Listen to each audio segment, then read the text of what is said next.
There are different types of thunderstorms. The one we're primarily going to focus on, we're going to look at multiple cell storms, which is mainly what we've been having during May and June, and supercells. Those are the ones that produce the life-threatening tornadoes.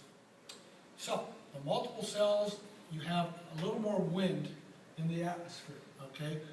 Say down here near the bottom of the cloud around 4,000 feet, the wind might only be blowing around 10 miles per hour, but if you get up here around 10,000, 12,000 feet, it might be going 40 miles an hour.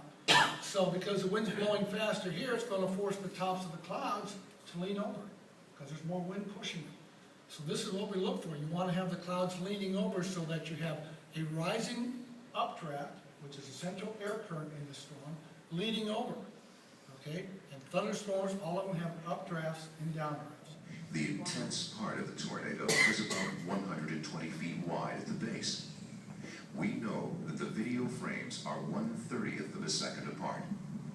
The van is thrown from the tornado at about a height of 100 feet at a speed of about 80 miles per hour and lands about 100 feet from where it was picked up.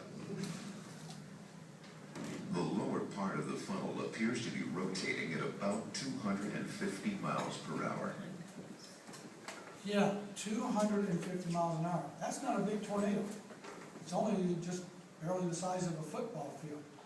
There's no correlation between the diameter of a tornado and its rotational speed. I can have a tornado that's a half a mile wide that's only rotating at 100 miles an hour, yet you can have something like that about the width of a football field going 250 miles an hour.